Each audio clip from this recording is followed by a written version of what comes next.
Good morning guys! For today's video ay magpipintura tayo guys ng aming bahay. Pagpraktisan natin ang pagpipintura guys. Bali, meron na siyang pintura kaso lang papalitan naman natin ng ibang kulay. Kasi maano na siya tawag nito. Nag-iiba na yung kulay niya. Medyo matagal na rin kasi guys at saka manipis yung pintura. Kaya kailangan na naman natin siyang palitan ng bagong kulay. Kasi sobrang init ngayon, mas maganda na yung puti, guys.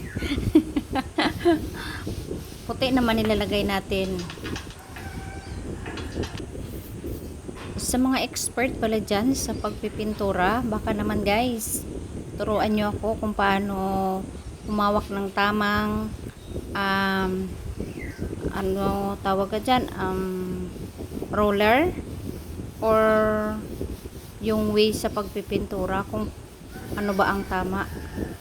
Please guys, turuan nyo naman ako para sa susunod na pagpipintura ko ay maayos na. Kasi guys, meron pang sala at saka kusina. Isang kwarto pa lang yan guys.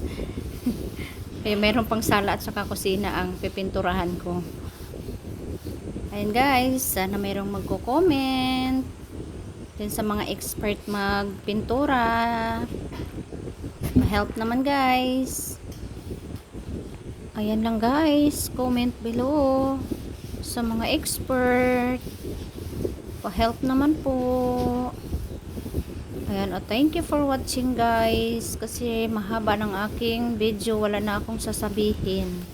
Hindi ko na alam kung anong sasabihin ko guys. Ayan, thank you for watching. See you in my next video. Bye and God bless us all.